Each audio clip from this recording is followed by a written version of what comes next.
Engkau kudus, Engkau layak disembah.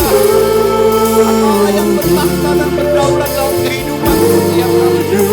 Pagi hari ini kami kuduskan Engkau dengan pujian kami. Dan ku sanjung Kau mulia, mulia. Sekali katakan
pagi hari ini Tuhan.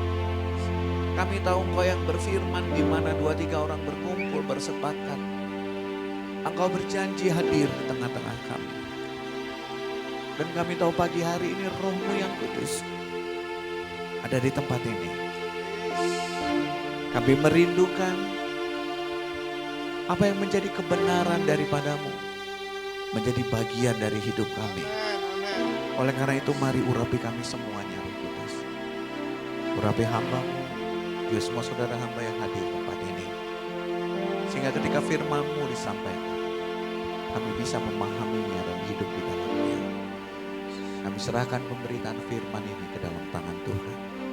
Dan di dalam nama Tuhan Yesus kami sudah berdoa. Mari sama-sama kita katakan, amin.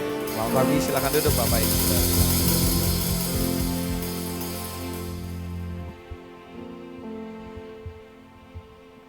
Shalom. Ya, senang sekali kembali bisa berada di sini ya. Baru beberapa minggu yang lalu kami tiba kembali di Bandung dan saya bersyukur diberi kesempatan untuk berbagi dengan saudara. Saya bersuka cita melihat semua saudara. Saya percaya dalam kehidupan kita Tuhan akan memanifestasikan kebaikannya dan kita akan melihat jalan-jalannya. Nah, ada beberapa hal yang saya dimintai tolong untuk menyampaikan. Topik kita tuh sebenarnya mau berbicara tentang pemulihan keluarga.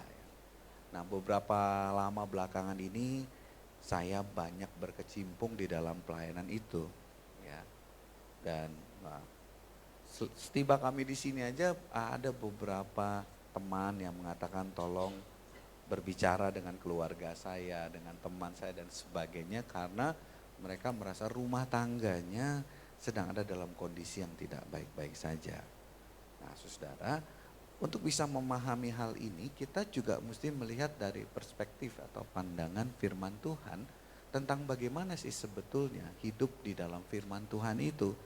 Karena Tuhan sebetulnya memberikan kepada kita direction, memberikan kepada kita arahan untuk bagaimana kita melewati kehidupan ini. Nah, salah satu yang sebetulnya menimbulkan banyak hal yang memilukan itu adalah biasanya tentang bagaimana kita mendidik atau menjalankan rumah tangga kita. Nah, ini satu bagian yang penting. Oleh karena itu mari kita lihat dulu beberapa aturan yang Tuhan tuliskan dalam firman-Nya tentang bagaimana kita harus menjalani sebuah rumah tangga. Ya, kita akan melihat dulu ya di dalam Amsal pasal 29 ayat yang ke-17 ya. Ini hari ini slide-nya agak banyak saya lihat jadi mohon bersabar ya. Atau kita bagi dua, kalau memang nggak selesai nanti kita lanjutkan dalam pertemuan yang berikutnya. Amsal 29 ayat yang ke-17 berkata seperti ini. Didiklah anakmu maka ia akan memberikan ketentraman padamu dan mendatangkan sukacita kepadamu. Jadi mendidik anak dalam pandangan kitab suci itu akan mendatangkan sukacita. Nah, saya bersyukur melihat ada beberapa oma di sini ya. Nah, ada dua oma itu adalah kekasih hati saya ya. Ada mama saya di belakang, ada ibu mertua saya di belakang. Ada oma juga di depan ya. Nah, jadi kalau biasanya saya bertanya kepada oma, apa yang paling mendatangkan sukacita bagi mereka adalah mereka berkata kalau melihat anak-anak saya hidup dalam kebenaran Tuhan. Nah, kemarin mama saya nginep di rumah saya, waktu kami ngobrol dia bilang, yang saya paling inginkan adalah anak-anak saya akur satu dengan yang lain. Almarhum papi mertua saya juga bilang begitu. Waktu kami tanya di masa akhir hidupnya apa yang papi inginkan? Papi ingin lihat anak-anak akur, saling mengasihi. Dan saya juga punya beberapa keluarga yang pada mudanya mereka sungguh-sungguh melayani Tuhan. Tetapi ketika anak mereka mulai bertumbuh dewasa, menikah dan memiliki beberapa pergumulan, persoalan tentang kehidupan anak-anaknya, itu sangat menyita dan menguras energi mereka. Jadi anak itu merupakan sesuatu yang kalau ya, kita ikuti apa yang firman Tuhan katakan, Amsal mengatakan, maka kamu akan bersuka cita. Sayangnya, ya, sering kali kita lupa akan ini setelah beberapa tahun baru lihat hasilnya. Tentu Bapak Ibu nggak pernah bermimpi bahwa anaknya menikah akan bercerai. Tuh. Nggak akan pernah bermimpi kalau anak perempuan saudara menikah dengan seorang pria dipukulin. Ya. Pasti itu akan mendatangkan penderitaan yang tiada akhir. Atau melihat anak saudara udah gede nggak mampu hidup normal, nggak punya pekerjaan dan lain sebagainya. Bagi kita sang anak mungkin kita nggak tahu berpikir, tapi bagi orang tua itu satu beban yang sangat-sangat berat ya. Banyak orang tua yang menangis di malam hari katanya karena mendengar anaknya mengalami A, B, C, dan D. Nah, jadi Bapak Ibu, pertama firman Tuhan katakan mendidik anak itu adalah alat ukur kebahagiaan. Kalau kita mendidik anak kita dengan baik dan berhasil, dia akan mendatangkan sukacita. Tapi tentu sebaliknya. Nah, untuk itu ada juga aturan yang Tuhan katakan supaya ini dapat berlangsung dengan baik ya. Sebelum kita masuk ke sini ya. Mari kita lihat Kolose pasal yang ketiga. Dalam kitab Kolose pasal yang ketiga Tuhan itu bikin aturan ya. Sebentar ya.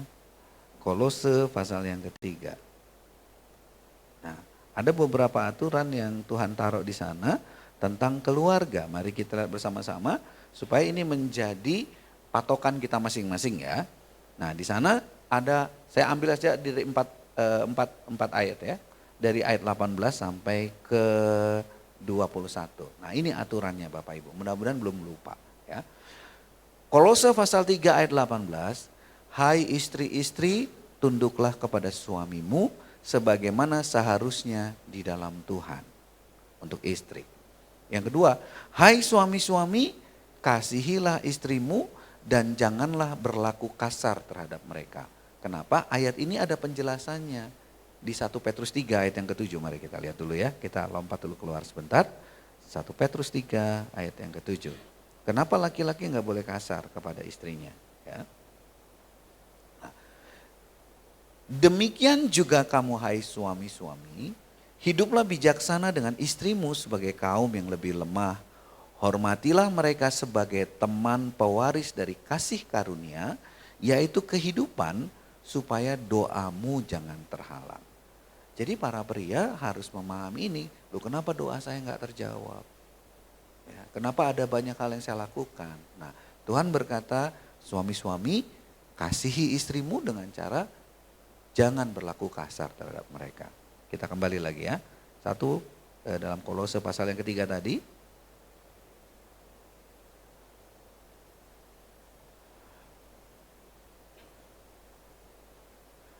Nah, sebentar ya. Hai suami-suami, kasihilah istrimu dan jangan berlaku kasar terhadap dia, sudah kita bahas tadi. Sekarang, hai anak-anak, taatilah orang tuamu dalam segala hal, karena itulah yang indah di dalam Tuhan. Hal ini dilakukan oleh Tuhan Yesus sendiri. Filipi mengatakan Yesus taat sampai mati di atas kayu salib. Kepada siapa dia taat? Kepada perintah Bapaknya. Artinya, kalau Anda mendidik anak Anda dengan baik, anak itu nggak akan mengalami kesulitan untuk menjadi orang yang taat. Ya, ini dibuktikan oleh Tuhan Yesus. Tuhan Yesus itu taat sampai mati di atas kayu salib. Ya, walaupun mungkin Yesus tanya, kenapa aku harus mati? Gitu. Tapi dia tidak memperdulikan itu karena Bapaknya katakan seperti itu, ya dia ikut. Jadi kalau hari ini ada anak-anak kita yang memang agak sulit untuk diberitahu, mungkin dalam proses pendidikan yang mereka terima, mereka nggak menerima pesan itu tadi. Ya. Kemudian selanjutnya kepada Bapak itu ternyata ada 2 pesan. Ya. Nah kemudian di ayat yang selanjutnya 21 dia katakan, Bapak tadi pesannya kasihilah istri. Yang kedua nih, hai bapak-bapak janganlah sakiti hati anak-anakmu supaya jangan tawar hatinya. Ya. Kalau dalam terjemahan yang lain dikatakan supaya jangan hancur rohnya. Ya. Nah kalau anak-anak itu udah hancur rohnya, maka hari ini kita menemukan yang namanya generasi stroberi. Itu dimulai di tahun 1991 di Taiwan, salah satu profesor ya kalau nggak salah menemukan. Mereka menemukan anak zaman sekarang itu kelihatan dari luar begitu hebat, tapi di dalamnya sangat rapuh. Stroberi tahu ya, apalagi stroberi import itu kalau dilihat dari luar, wah. Tapi nggak akan tahan lama, stroberi itu dibiarin aja busuk dia 1-2 hari.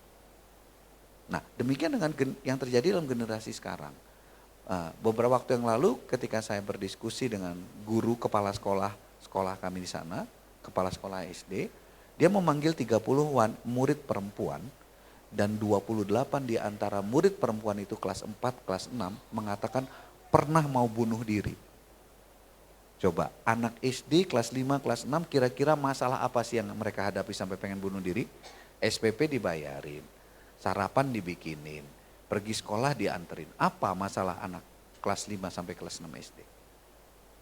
Tapi faktanya seperti itu. Makanya disebut generasi stroberi. Dari keluar kelihatannya hebat, bagus, tetapi mentalitas mereka itu sangat rapuh. Mereka nggak kuat menghadapi kenyataan. Ya. Nah, kenapa ada generasi stroberi? Karena dilahirkan dari orang tua stroberi. Nah, kenapa orang tua stroberi? Karena orang tua misalnya kayak saya, zaman saya itu susah banget Bapak Ibu. Ya, makan kadang-kadang harus Indomie.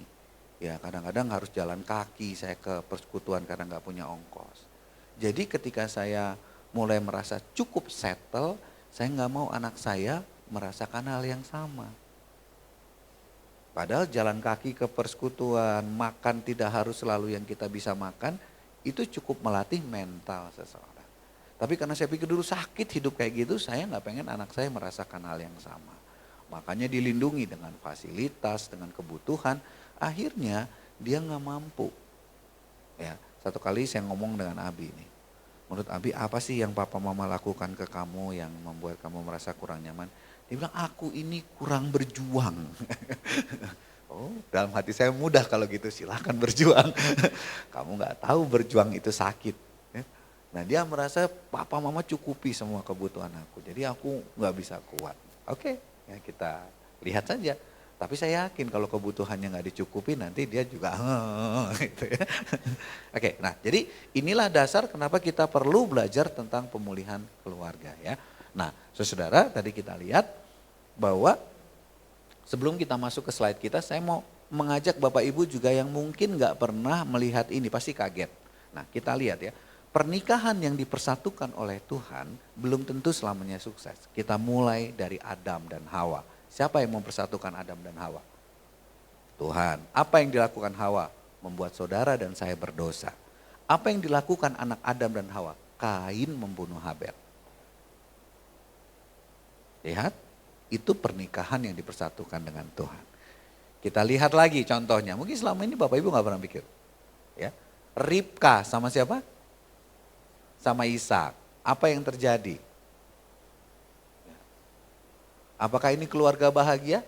Enggak juga kan. Yakub kabur, Kain marah. Ya, betul? Mari kita lihat keluarga Nabi, salah satu Nabi terbesar. Siapa? Samuel. Samuel seorang yang takut akan Tuhan. Bagaimana dengan anak Samuel? Anak Samuel gak ada yang melayani Tuhan. Kita lihat siapa lagi? Daud. Daud memang pernikahannya kurang bagus ya. Daud tapi adalah orang yang sangat diurapi oleh Tuhan. Apa yang dilakukan oleh anak-anak Daud? Ya, anaknya memperkosa anaknya. Daud hampir dibunuh dengan anaknya sendiri. Jadi selama ini kita melihat hanya sepintas bahwa kalau sudah menikah di dalam Tuhan, maka pasti beres. Jawabannya enggak, Bapak Ibu. Kenapa? Karena dalam sebuah pernikahan ada aturan yang harus kita ikuti. Ya. Nah itu tadi aturannya. Nah sekarang kenapa sih anak saya itu dulunya manis banget sekarang gitu. Nah beberapa waktu yang lalu karena tugas kuliah, saya dan ibu dan istri saya harus mengikuti satu seminar internasional tentang pertumbuhan psikologi anak di Kuala Lumpur. Ya, baru saya mengetahui di situ, dulu saya selalu nggak punya pertanyaan kenapa anak-anak ketika masuk pra remaja itu sulit dikendalikan. Nah ternyata proses pembentukan karakter seorang anak itu bahkan ketika ada di dalam kandungan. Makanya misalnya seorang anak dilahirkan dalam rumah tangga yang banyak cekcok, ya, ribut satu dengan yang lain, biasanya bayinya itu rewel. Kenapa bayi itu rewel? Karena dia tidak nyaman dan seterusnya. Dan kenapa anak tiba-tiba berubah, ya, yang tadinya jadi manis menjadi tidak manis? Karena sebelumnya mereka sangat bergantung, mereka nggak berani menyatakan pemberontakan hati mereka. Karena mereka belum kuat untuk bertahan. Tetapi ketika masuki usia pra remaja mereka mulai berani, nggak terang-terangan. Banyak anak-anak kita yang membantah kita, nggak nurut sama kita, melakukannya di luar. Kita bilang jangan, dia bikin di luar, dia nggak terang-terangan. Tapi makin lama dia makin berani. Sampai satu saat dia bilang, "Bapak kalau berani geluceng aing." Ada orangnya di sini. Ada seperti itu. Kenapa? Karena dia merasa udah cukup kuat untuk melakukan perlawanan. Nah oleh karena itu, nah saya juga bingung nih, sebagian besar udah oma di sini.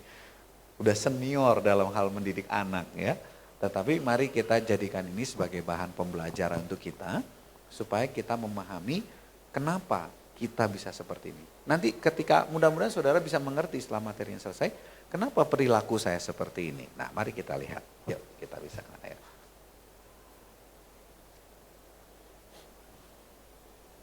Nah ada pola asuh nih, ada beberapa pola asuh, mari kita lihat slide next. Nah pola asuh dan dampaknya ya, jadi pola asuh itu berdampak. Kita ulang dari awal ya. Pola asuh adalah cara orang tua mendidik, membimbing dan berinteraksi dengan anak untuk membantu karakter mereka. Nah, berdasarkan teori Diana Baumrind, ini banyak sekali teori pola asuh, tapi saya mengambil satu aja. Jadi supaya saudara mengerti, ini saya ambil dari artikel, dari bukan orang Kristen sebetulnya. Nah, orang Kristen banyak meneliti tentang pola asuh dan dampaknya. Ya. Jadi ini artikel, ini jurnal internasional ya. Nah, dia katakan ada 4 pola. Pola asuh ini akan berpengaruh terhadap perkembangan sosial, emosional anak di masa depan. Pola asuh yang salah dapat menciptakan luka yang seringkali tidak didasari. Jadi kalau yang namanya penelitian Bapak Ibu, ini ada sampel yang diambil, ada sampel yang diuji, ada sampel yang diamati, dan ada beberapa pertanyaan yang diajukan untuk membuktikan apakah dugaan itu benar atau salah. Nah mari kita lihat. Lanjut. Nah, salah satu jenis yang pertama yang mau kita bahas itu adalah otoriter. Nah, ada orang tua yang otoriter ya. Ciri-ciri orang tua yang otoriter itu seperti apa? Kita lihat. Aturan yang ketat dan kaku tanpa penjelasan. Jadi biasanya gayanya di sini, bapak berkuasa di rumah ini, jangan banyak tanya. Ikuti saja ya. Oke. Orang tua berperan sebagai penguasa, anak harus patuh tanpa banyak bertanya. Ya. Hukumannya sering diterapkan jika anak melanggar aturan. Jadi ada dulu sadigol namanya, salah dikit digolok. Atau sadipar, salah dikit digampar gitu ya. Nah gitu. Hukuman sering diterapkan jika anak melanggar aturan. Pola asuh otoriter berpotensi terhadap KDRT, maksudnya kekerasan dalam rumah tangga. Ya. Nah kita lihat. Pola asuh ini menimbulkan luka. Nah luka yang ditimbulkan oleh pola asuh yang seperti ini adalah ini. Yang pertama rasa takut. Anak tumbuh dengan rasa takut melakukan kesalahan karena takut dihukum. Seringkali dia jadi mencela-mencele. Ya, susah dikendalikan gitu. Dia nggak bisa punya keputusan yang tegas. Yang kedua rendah diri. Merasa tidak pernah cukup baik karena selalu dikritik. Pernah dengar orang tua yang taplak meja menceng dikritik, bunga belum dimandiin dikritik, kadang-kadang misalnya tikus lagi ngobrol di atas juga dikritik gitu ya. Jadi setiap hari itu kita dengar kritikan, di depan itu nggak ada yang sempurna, semua salah. Ada orang tua yang seperti ini ya. Kemudian ada lagi apa? Sulit mengungkapkan pendapat karena takut ditolak. Kita ulang dari sebelumnya. Ya. Karena takut disolak atau disalahkan dan membuat anak memilih diam. Jadi kalau anak Anda mulai banyakkan diam harusnya curiga. Karena anak-anak biasanya itu bawel. Ya. Pada usianya, anak umur 1 sampai 4 tahun itu bawel. Mama saya dulu sering bikin saya malu, dia bilang, saya tuh dulu kalau bertanya pada seseorang dan orang itu tidak merespon, saya pukul pipinya. Itu waktu saya kecil, karena sekarang udah enggak Bapak Ibu ya. Nah, saya suka malu, kesel juga gitu digituin gitu ya. Tapi ya itulah saya waktu saya masih kecil. Ya. Kemudian cenderung otoriter atau permisif. Permisif itu artinya bolehin apa aja. Ya. Ketika dewasa bisa menjadi otoriter karena terbiasa dengan kontrol atau permisif sebagai bentuk pemberontakan. Ya, nah ini yang pertama ya, nggak usah dihafalin Bapak Ibu, cukup dipahami ya. Nanti kalau mau materinya nanti saya kasih ya. Oke ya, ini pola asuh yang pertama, otoriter. Saya nggak menjelaskan panjang lebar karena slide-nya ada 28, nggak cukup waktunya ya. Nanti katanya mau ada retret ya, nah jangan sampai nggak ikut ya. Oke lanjut. Yang kedua pola asuh permisif, ya permisif yang kedua. Ciri-cirinya apa? Penuh kasih sayang namun minim aturan dan disiplin. Biasanya kalau saudara lihat rumahnya aja udah tahu ya kalau orang tua kayak gitu. Oh berantakan semua rumahnya karena apa aja boleh. Ya. Jadi orang tuanya ngebiarin. Mau ngapain kamu minum es krim? Silakan. Mau apa aja misalnya kamu mau nggak mandi? Nggak apa-apa gitu kan. Pokoknya yang penting anaknya happy. Ya. Kemudian apalagi orang tua terlalu memanjakan anak dan jarang memberikan konsekuensi. Nggak pernah dikasih hukuman gitu. Misalnya dia datang terlambat, nggak pernah didisiplin, gitu ya. Jadi cuma kamu udah pulang, udah aja gitu. Pokoknya di rumah kita bebas, negara bebas aturan, apa aja boleh. Yang penting jangan mati, ya. Silakan aja, oke. Kemudian yang kedua, yang ketiga lebih berfokus pada menjaga perasaan anak daripada mendisiplinkan. Ada yang kayak gitu orang tuanya nggak enakan, aduh nanti kalau dia sedih gimana.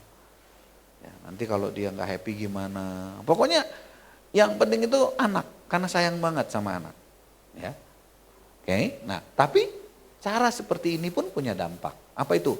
Yang pertama cenderung menciptakan generasi stroberi yang saya bilang tadi ya. Kelihatan dari luarnya bagus, tapi ternyata nggak mampu menghadapi tekanan, nggak mampu menghadapi keadaan. Ya. Yang kedua apa? Kurang disiplin dan tanggung jawab. Nah, biasanya kalau lihat teman-teman kurang disiplin tanggung jawab nih kita udah mulai tahu nih pola asuh di rumahnya gimana.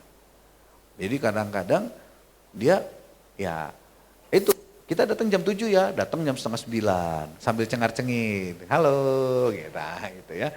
Gitu. Karena dia nggak pernah disiplin, apapun yang dikerjakan nggak pernah ditegur, ya. Nah, kemudian yang ketiga apa?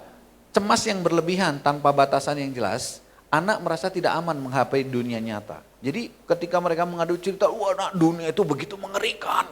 Banyak penipu, banyak orang jahat dan sebagainya. Jangan, kamu di rumah aja. Ngeri gitu. Jadi anaknya itu, aduh takut pokoknya nih semua. Itu yang dibilang seringkali anak dibawa ketek mami. Ya biar namanya ketek bau kan. Ya, ada yang keteknya harum di sini.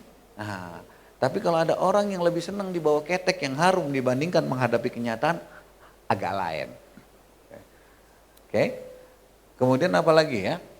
Sulit menghadapi kegagalan, terbiasa mendapatkan apa yang diinginkan membuat anak sulit menerima penolakan. Nah, ya kan anak sekarang kalau udah minta, misalnya aku minta apa? Aku minta sepatu. Nah, ya kan warna merah adanya, hitam, biru dan lain. Tapi yang diskon cuma warna merah, yang lainnya nggak diskon. Nah, kan orang tua tahu toh gaya halusnya bilang apa? Nah, yang ini aja lebih bagus, maksudnya biar diskon. Nah, tapi orang nggak mau, yang ini bedanya 500.000 misalnya. Ya, tapi kan orang tua walaupun dalam hati ngelus ya udahlah, namanya juga anak gitu ya. Nah, kadang-kadang nggak semua permintaan juga dipenuhi walaupun saya termasuk orang yang sulit untuk menolak permintaan anak saya. Jadi saya minta pertolongan publik aja ya. Jadi kalau udah minta, seringkali walaupun saya nggak bisa kasih, saya pikirin kapan ya bisa. Nah, kadang-kadang itu membuat beban sendiri ya. Tapi bukan beban yang tahu berat, tapi apa ya, aduh kalau bisa pengen sih gitu. Cuman kalau anaknya mintanya yang oke, lanjut ya. Ini pola asuh yang kedua permisif ya. Yang ketiga, pola asuh mengabaikan ciri-cirinya. Yang pertama itu kurang perhatian. Lihat gambarnya. Nah, biasanya kalau bapak yang ngurus anak pasti selalu ada kejadian. Ya, entah kejedot, entah kepleset, kayak saya dulu gitu ya. Saya pernah merasa bersalah juga sama Abi karena dia lagi main, saya main HP atau apa dia kejedot gitu kan. Saya perang dingin dengan istri saya. Karena dibilang kurang tanggung jawab. Nah kayak gitu tuh. Bapaknya asik di mana, anaknya asik di mana. Kelihatannya sih keren ya, tapi hasilnya kurang bagus. Kurang perhatian dan terlibat dalam kehidupan anak. Nah ini biasanya bapak-bapak. Semuanya itu istri, udahlah kau aja, udahlah kamu aja, udahlah gitu. Karena bapak-bapak merasa itu bukan urusannya. Tapi giliran nanti anak kita itu pada masa depan tidak menjadi anak yang baik, itu yang susah dua-duanya. Ya. Kemudian apa? Orang tua yang sibuk dengan urusan pribadi atau pekerjaan jarang menunjukkan kasih sayang atau mendengarkan anak. Jadi dia ada tapi mungkin nggak ditunjukin, ya, nggak ditunjukin perasaan, nggak ngomong gitu. Saudara, kalau saudara dikasih tapi yang mengasihi saudara nggak ngomong kan bingung ya. Ini mengasihi atau marah gitu. Nah kira-kira kayak gitu, bapaknya kebanyakan tuh misalnya dari latar belakang budaya tertentu ya, Batak misalnya, agak susah berkata-kata halus dengan anaknya. Atau mungkin Indonesia Timur sana, dari mana? Ambon. Apa kau? Aku sayang kau. Ada pertanyaan. Kan ngeri kayak gitu kan. Ya. Bukan gak sayang, enggak. Cuman tidak bisa diekspresikan Bapak Ibu ya. Ini juga problem, jangan pikir tidak. Kadang-kadang memanjakannya itu dengan memberikan apa yang dia mau, nggak bisa. Ya, nanti kita lihat. Kemudian minim aturan dan bimbingan, hanya memenuhi kebutuhan dasar seperti makan, pakaian tanpa memperhatikan kebutuhan emosional. Nah, jadi hari ini kebutuhan emosional itu adalah salah satu kebutuhan manusia. Kebutuhan apa? Makanan, minuman, pakaian yang lainnya tercukupi tanpa dia pernah ditanya dan seterusnya, itu juga akan mengakibatkan ekses yang kurang baik. Nah, ini dampaknya apa? Yang pertama itu merasa tidak dicintai. Kurangnya perhatian emosional membuat anak merasa tidak berharga. Makanya banyak gadis-gadis yang masa masuk puber itu pengen cepet-cepet pacaran. Ya karena dia butuh kebutuhan emosional untuk diperhatikan. Kadang-kadang saya tanya ini, kemarin anak kelas 6 SD di sini, siapa yang udah pacaran, malu-malu nunjuk. Kamu berapa kali? 7. Hah? Berapa lama itu? Ada yang 3 hari putus Pak, ada yang seminggu. Mungkin dia bilang itu pacaran, tapi sebetulnya dia ingin diperhatikan. Satu anak laki-laki dan satu anak perempuan datang kepada saya. Selesai saya menyampaikan materi, dia bilang, Pak Petrus, aku boleh nggak peluk Pak Petrus? Kenapa? Aku nggak pernah dipeluk sama orang tuaku. Saya bilang boleh, sini peluk saya. Jadi Bapak Ibu jangan anggap sepele ya. Jangan bilang, aku kan orang Batak, malu menangis, kau tahu? Tuhan Yesus menangis Bapak Ibu. Dia bilang seperti ini, saya mengalaminya. Ini anak kelas 5 atau kelas 6 SD. Ya. Kemudian apa? Sulit percaya pada orang lain. Terbiasa sendiri membuat anak sulit membangun hubungan yang sehat. Akhirnya dia nggak punya kemampuan bagaimana membangun hubungan dengan orang lain. Makanya ada orang itu menyebalkan, diem, dingin, beku. Karena dia nggak tahu bagaimana sih caranya untuk bergaul, dia nggak tahu. Karena dia nggak pernah diajarin. Ingat, pembelajaran pertama tentang bagaimana bergaul seorang anak itu dapat di rumah dari papa mamanya. Jadi kalau papa mama kita beku ya anaknya beku, wajar. Nah, baru sadar ya udah telat ya udah ya Bu kita doain supaya berubah anaknya ya. Kalau yang belum telat, ayo biasain ngomong ya. Kadang-kadang memang rasanya geli kalau nggak biasa ya. Papa saya juga dulu nggak pernah ngomong begitu. Tapi saya nggak mau anak saya mengalami hal yang sama. Ayo, Abi udah gede, saya bilang, Papa sayang sama kamu, I love you. Masih sering saya, walaupun dia udah geli gitu, ya nggak apa-apa, biarin aja. Daripada saya mengulang kesalahan yang sama. Ya. Kemudian apa? Rendahnya motivasi, kurang dukungan membuat anak tidak termotivasi untuk berprestasi. Dia pikir buat apa? Ya. Oke. cenderung mencari perhatian negatif. Anak bisa melakukan hal-hal yang ekstrim untuk apa? Mendapatkan perhatian. Makanya kalau Bapak Ibu lihat ya, anak-anak yang gini ya, yang masih kecil, perempuan ditato hidungnya, dikasih anting kan, anting yang gede-gede, kan sapi yang pakai anting sebetulnya. Iya kan? Pakai tato, tujuannya apa sih sebetulnya? Gitu. Kan mungkin dia ingin diperhatiin. Gitu. Rambutnya dicet hijau, merah, kuning. Ya, mungkin dia mau mirip burung nuri. Ya. Pasti tujuannya cuma satu, aku ingin dapat perhatian atau melakukan tindakan yang ekstrim, ngebut. Coba lihat. Saya percaya, misalnya gini, anak muda pakai sepeda motor yang knalpotnya dibobok. Rong tong tong tong tong tong, 2 kilo sebelum dia datang ribut ya. Coba saya suruh dia dengerin kupingnya dekat situ, mau nggak? Nggak mau. Dia tahu itu nggak enak gitu. Tapi kenapa dibuat? Ya, supaya diperhatiin. Ya, oke. Jadi kadang-kadang ekstrim, kadang-kadang dia pakai narkoba, ya. Belum tentu tujuannya. Nah, saya ketemu perempuan ini pelayan Tuhan nih kemarin, dia bilang, kamu kenapa pernah nyobain minuman keras dan seterusnya? Dia bilang karena bapakku selalu nuduh aku kayak gitu. Siapapun teman aku dia bilang aku bergaul dengan orang yang nggak benar. Jadi karena dia udah ngomong gitu, udah sekalian aja aku buat. Ini hamba Tuhan. Jadi saudara, kita mesti hati-hati juga, ya.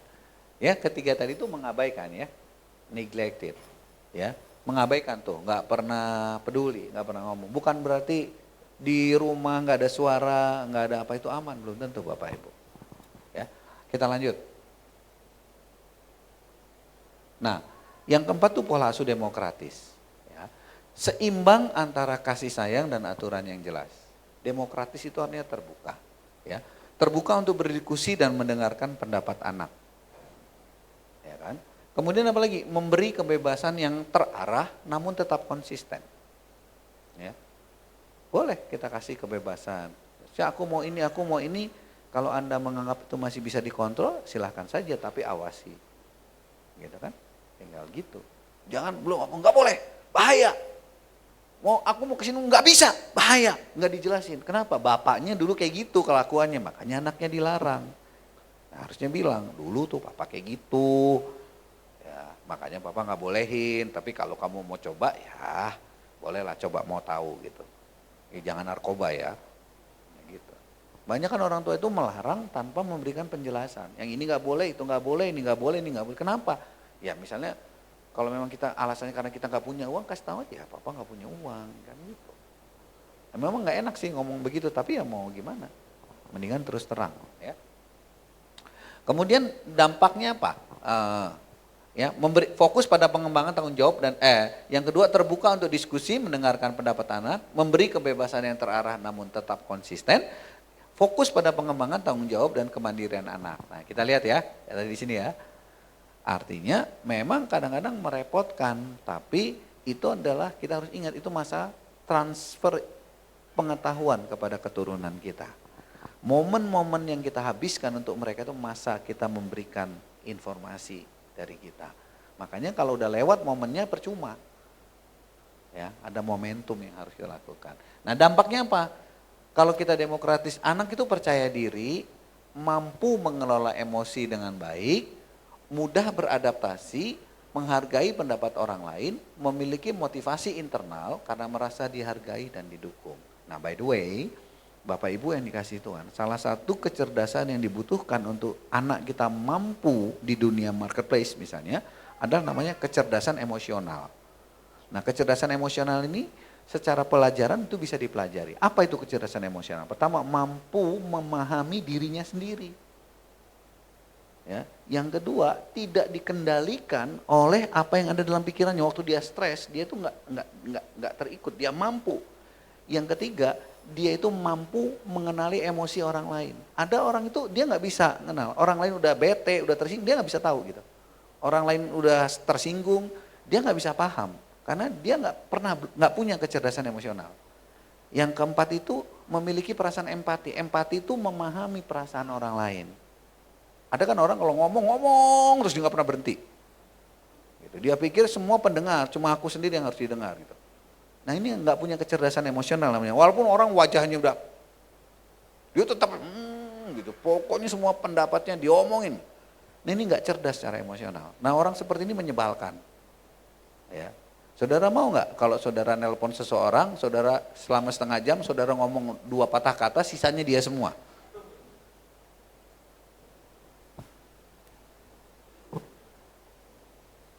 Nggak punya empati. Jadi nggak bisa paham dia, orang lain udah tersinggung, dia nggak paham. Kenapa? Karena nggak pernah diajarin.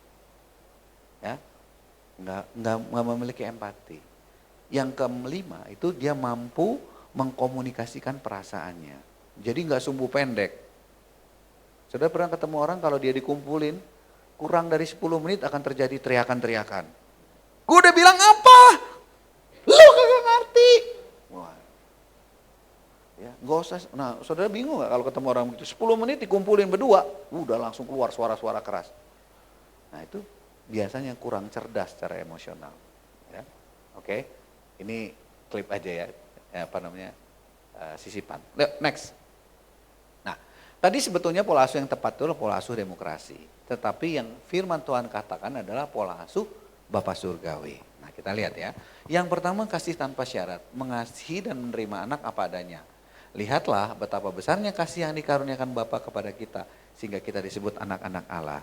Kita disebut anak Allah bukan karena kita sempurna, bukan karena kita hebat, bukan karena kita nggak punya cacat, tapi karena kita percaya kepada Dia dan Allah mengasihi kita. Dan demikian juga kita. Untuk bisa diterima oleh Tuhan tuh nggak perlu menjadi sempurna, yang penting mau percaya. Ya. Tuhan mengasihi kita bukan karena prestasi atau perbuatan baik, tapi karena kita adalah anaknya. Jadi kenapa saya mengasihi anak saya? Ya karena dia anak saya. Coba, bagi kita itu selalu pernah menjadi orang yang terganteng dan tercantik di dunia. Betul nggak? Menurut siapa? Bapak ibu kita kan? Mau kita agak menyong hidungnya, mau agak hitam, mau agak apa. Bagi mama kita kan nih cantik, ganteng gitu. Ya, percayalah saudara, pernah jadi manusia tercantik dan terganteng di dunia menurut orang tuamu. Ya, jadi nggak usah hiraukan apa kata orang lain ya. Aku ini miskin, lemah, tak berdaya. Aku ini banyak kelemahan, kurang pinter, rada bolot. Biarin aja semuanya itu. Tapi di mata Tuhan, kamu istimewa. Bilang sebelah kanan kirinya, kamu istimewa. Ya. Orang tua seharusnya mengasihi anak-anak tanpa syarat, bukan berdasarkan prestasi atau ketaatan mereka.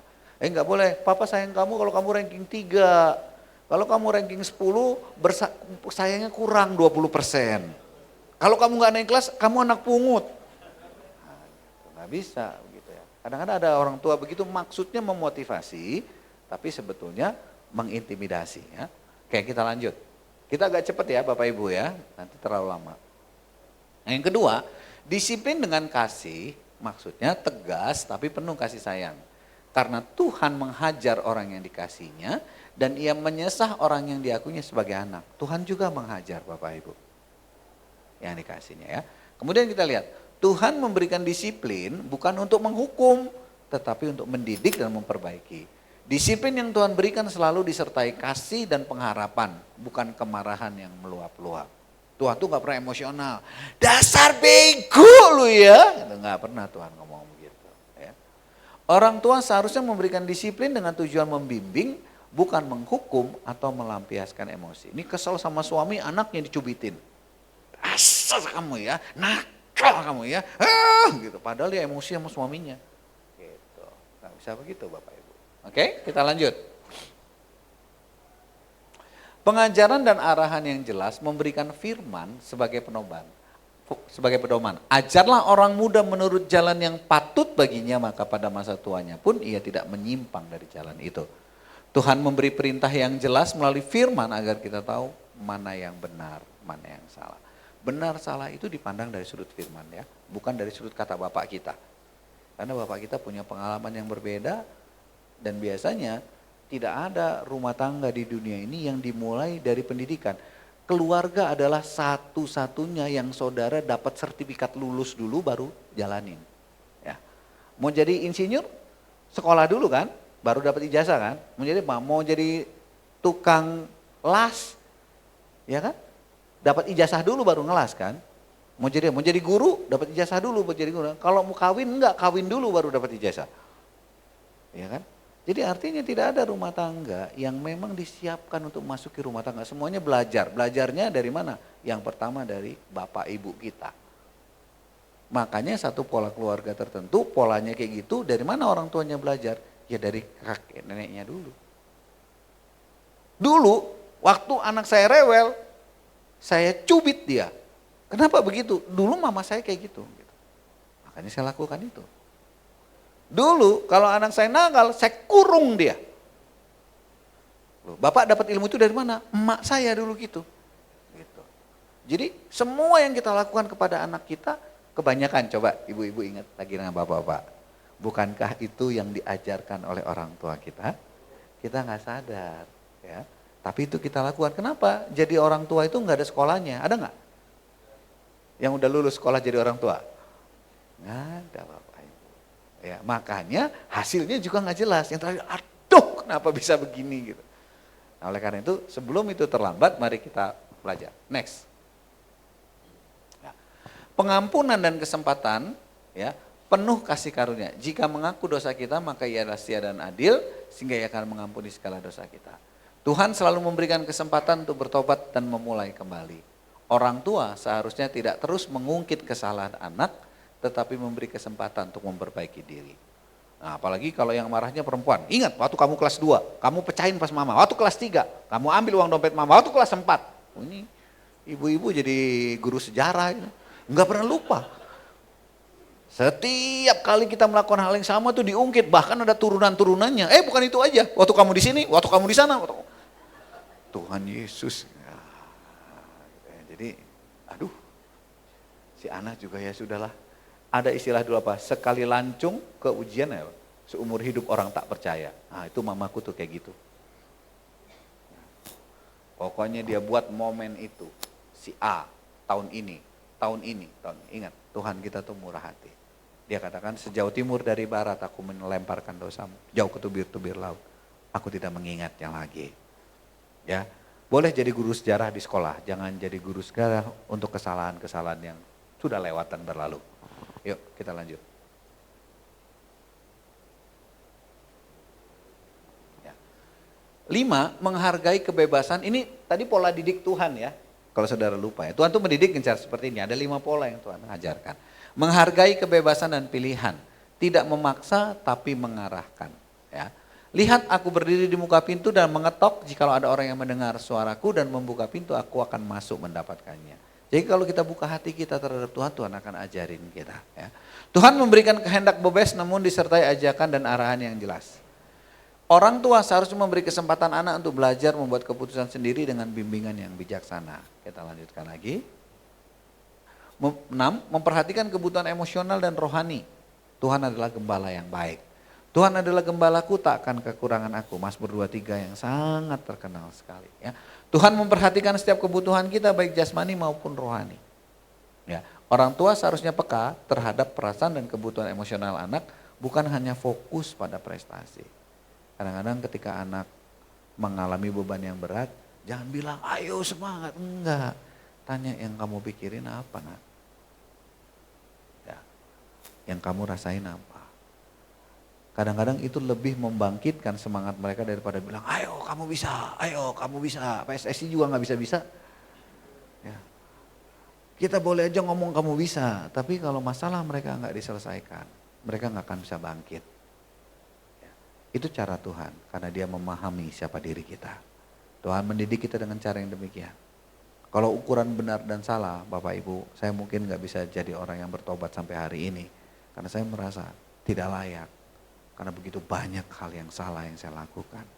Tapi dia mengatakan, kamu bisa nak.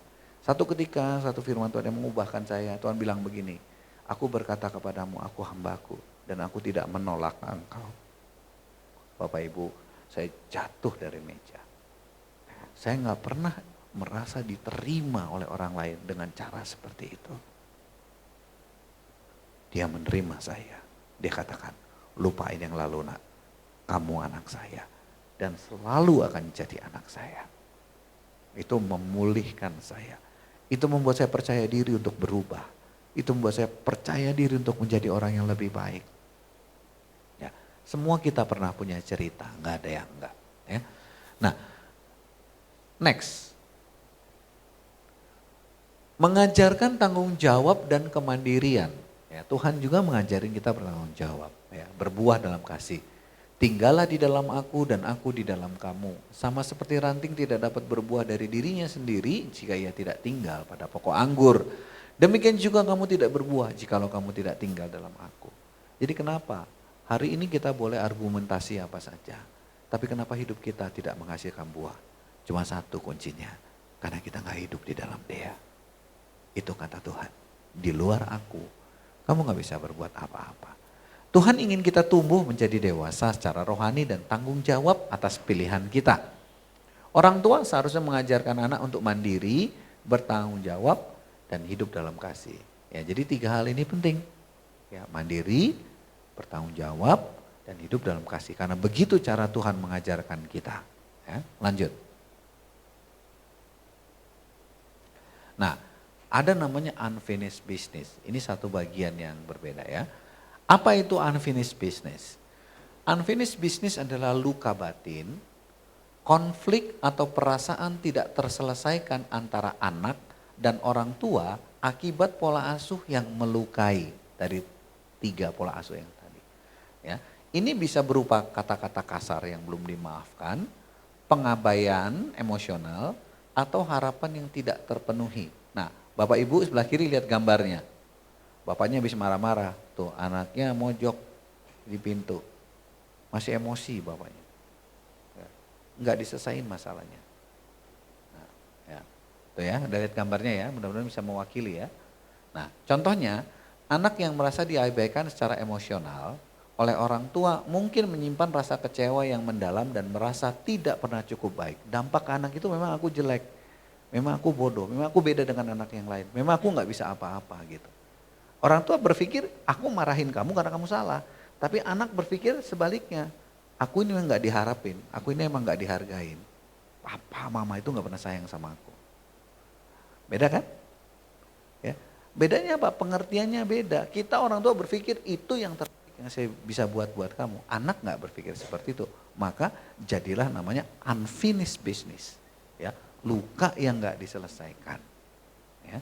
Kemudian lihat, orang tua yang selalu otoriter mungkin menyimpan penyesalan karena terlalu keras, namun nggak pernah minta maaf.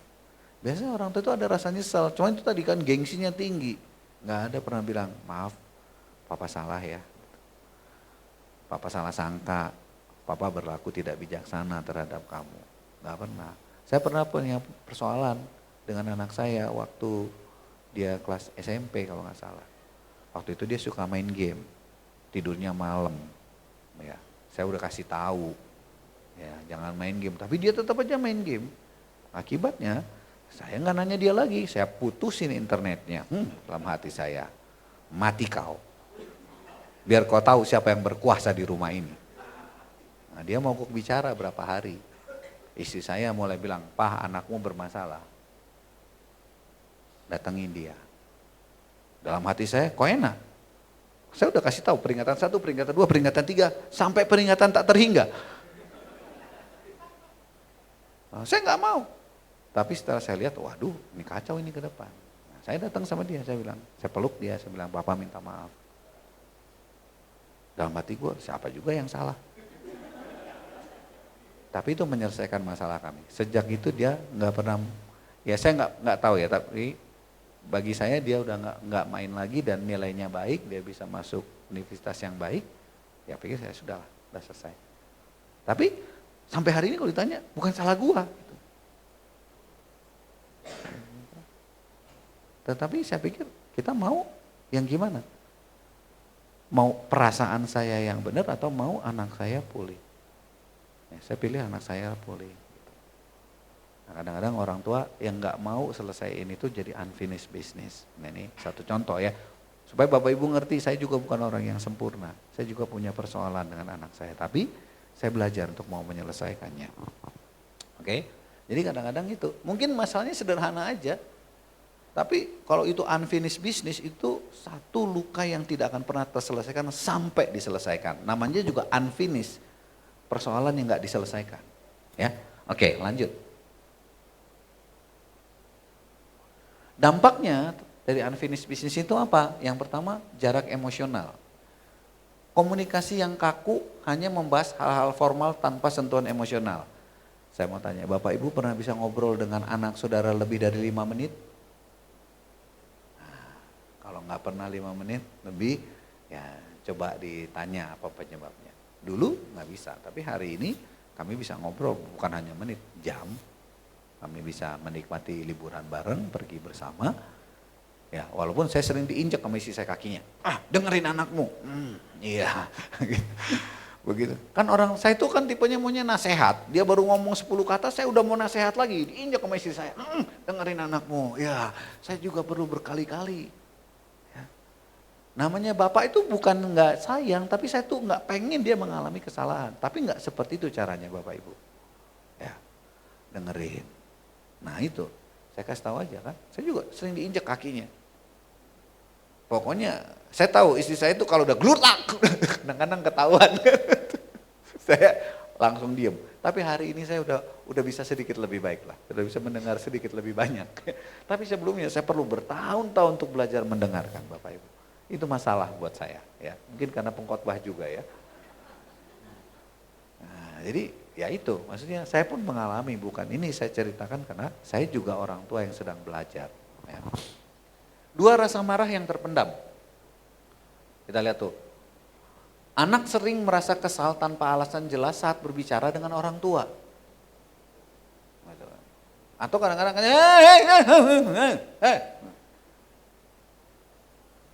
dia pikir ini dekat dengan manusia satu ini tidak aman. Kalau nggak nasehat, omelan, ceramahan, disiplin. Nggak ada pilihan yang enak. Nggak usah ngomong sama dia, ngomong sama yang lain. Ya. Jadi itu coba lihat, kalau wajahnya nggak pernah mau lihat wajah saudara, dia menunjukkan ekspresi nggak suka, dia nggak pengen cepet-cepet pergi, Pak aku ada latihan ini, Pak aku ada ini, aku ada ini, aku ada ini. Itu tandanya dia mau melarikan diri. Pegang tangannya, tatap matanya, bilang, I love you. Dia pasti akan ciut. Nggak ada anak yang nggak suka dengan orang tuanya. Orang tua itu adalah kebanggaan seorang anak, kecuali dia sangat disakiti. Ingat gak waktu masih kecil kita sering berantem gara-gara bapak kita diejek. Ini bapaknya kamu, ini bapaknya aku injak bapak kamu, pukul, tung. Itu bapak saya, jangan kau hina. Padahal di rumah dia dipukulin sama bapaknya. Jadi ingat, ini yang namanya benci tapi rindu.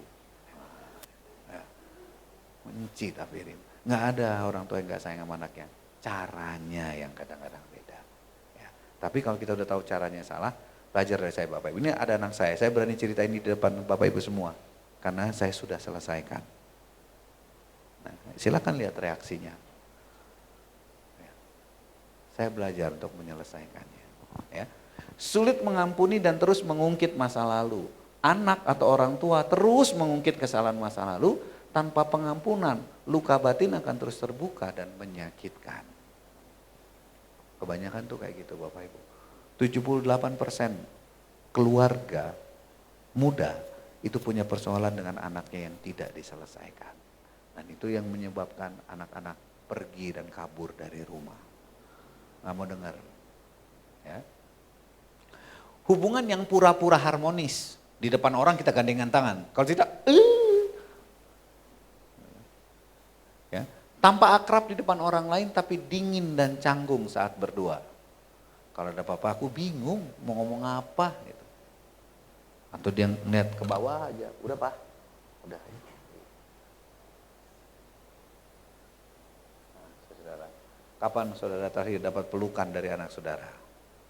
Nah, dia datang dia peluk, halo Pak, aku masih dapat itu kalau anakku pulang. Oke, kita lihat. Putusnya hubungan atau cut off, anak jarang menghubungi atau bahkan memutus kontak dengan orang tuanya. Karena dia pikir udah aku lupain aja manusia satu itu. Setiap ada dia penderitaan yang terjadi. Udah putusin aja. Kuputuskan saja tali cintanya. Saya punya satu orang guru yang dia bilang gini kepada orang tuanya, kenapa kau sakit? Mati saja kau. Itu bayangin. Saya nggak tahu di sini nanti ada klipnya atau enggak. Saya putar satu klip, dia teriak, dia bilang tidak ada kehidupan kayak gitu. Itu dusta. Ini perempuan Bapak Ibu. Dia bilang seperti itu. Dan saya tahu kenapa seperti itu. Karena mungkin dia udah nggak bisa tahan rasa sakitnya. Ya, oke, kita lanjutkan lagi. Ya. Jangan ada unfinished business. Nah, lihat gambarnya beda ya dengan gambar sebelumnya. Ini masih kecil, jangan pikir anaknya masih bayi, terus udah biarin aja, bayi tahu apa sih? Nggak bisa Bapak Ibu ya. Jika engkau mempersembahkan persembahan di atas mezbah dan engkau teringat akan sesuatu dalam hati saudaramu terhadap engkau, tinggalkanlah persembahan itu di depan mezbah dan pergilah berdamai dulu dengan saudaramu. Barang siapa menyembunyikan pelanggarannya tidak akan beruntung, tapi siapa mengakui dan meninggalkannya akan disayangi. Jadi saya katakan tadi, lihat, kita belajar tadi siapa? Adam dan Hawa. Tuhan mempersatukan mereka. Keluarga mereka berantakan enggak?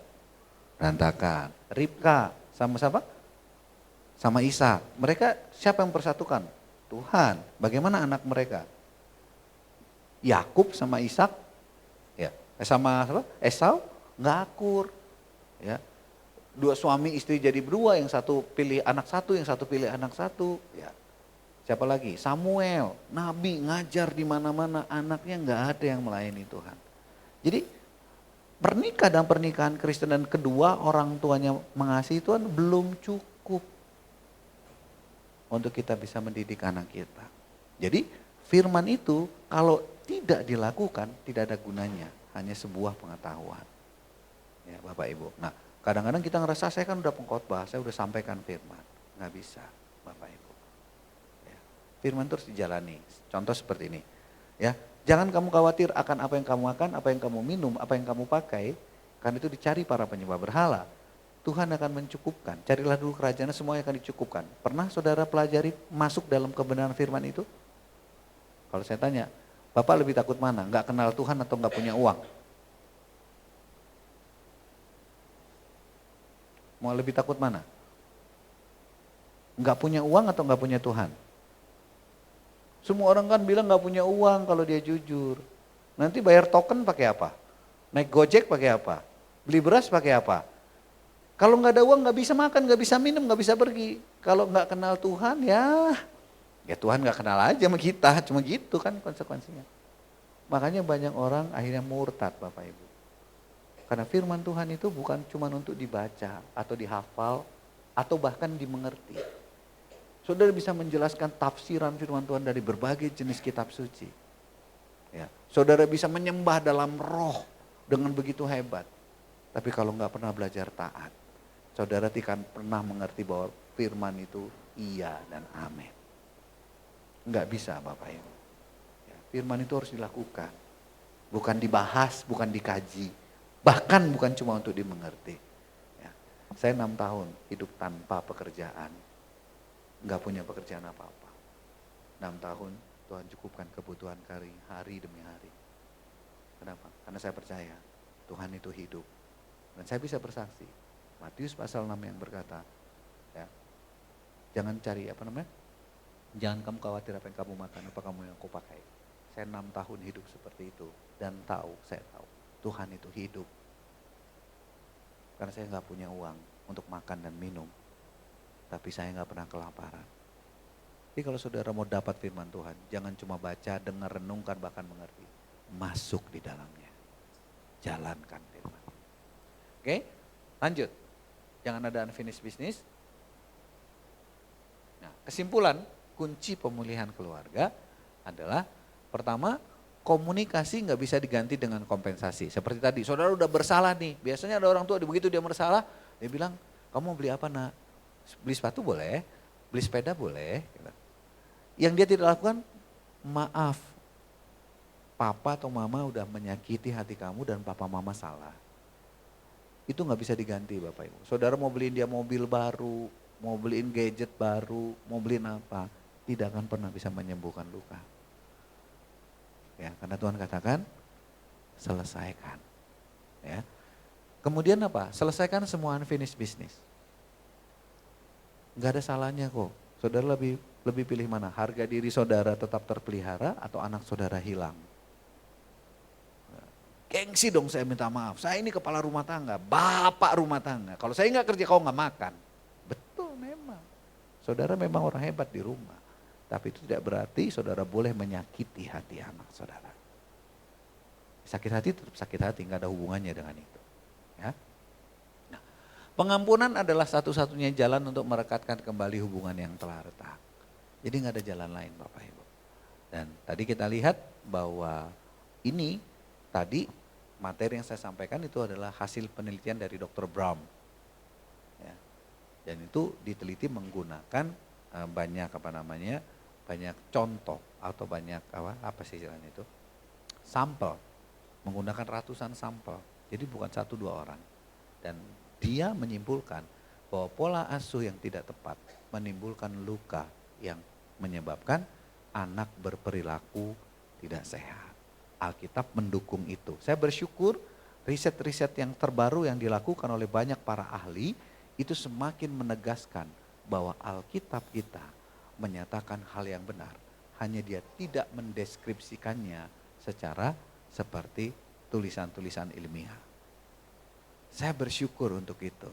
Ya, jadi Alkitab kita itu dibuktikan oleh para peneliti memang seperti itu adanya. Amin. Puji Tuhan. Belum terlambat kita kan ya. Jam berapa sekarang? Masih tepat waktu kan? Oke, puji Tuhan. Saudara, materi ini sudah selesai saya sampaikan. Saya berharap ini bisa memberkati saudara. Belum terlambat untuk berubah. Belum terlambat untuk melakukan kebenaran dalam firman Tuhan. Mari kita lakukan dalam hati yang hormat dengan firman dan takut akan Tuhan. Dan saudara dan saya akan sangat diberkati dengan apa yang kita buat. Amin. Kita berdoa, pemain musik boleh maju ke depan. Ya. Mari kita siapkan hati kita Bapak Ibu. Kalau Bapak Ibu datang dengan keluarga, dengan anak, boleh bergandengan tangan. Ya. Boleh pegang tangan anakmu. Nggak harus lakukan hal-hal yang ekstrim saudara. Ya. Kita berdoa kepada Tuhan. Nah satu hal yang saya inginkan, jangan ada unfinished business. Jangan ada persoalan yang gak terselesaikan. Ya. Jangan ada hal-hal yang kita pikir udah selesai, tapi sebenarnya belum. Nah kita datang kepada Tuhan. Ingat, jika kamu mengaku, Dia ada setia dan adil. Dan kuasa rohnya itu menyembuhkan dan memulihkan kita.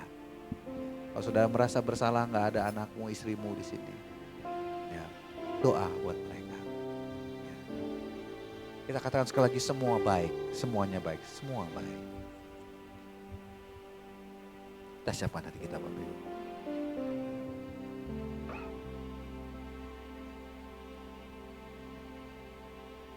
Tuhan terima kasih. Kami mengucap syukur untuk pagi hari ini.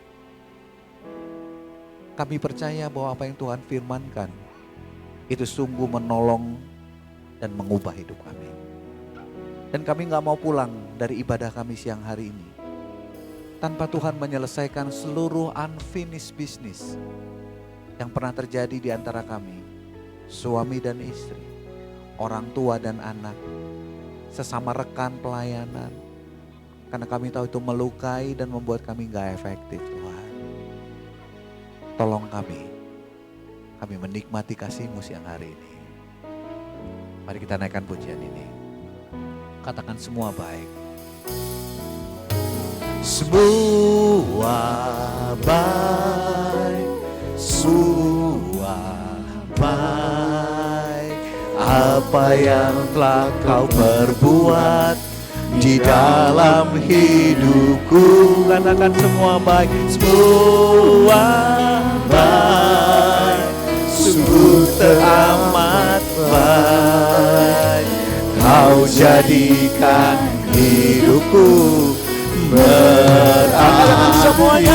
Semuanya baik Tuhan. Semua baik, sungguh teramat baik. Kau jadi berbuat di dalam hidupku. Semua baik, sungguh jadikan hidupku berarti. Katakan lagi kepada Tuhan, ya semuanya baik. Semua baik, semua baik. Apa yang telah kau perbuat di dalam hidup. Katakan kepadanya, semuanya baik Tuhan. Semua yang kau perbuat baik adanya. Kami menikmatinya, kami mau merasakannya. Terima kasih. Kau jadikan hidupku berarti. Kau jadikan hidupku berarti. Kau jadikan hidupku berarti.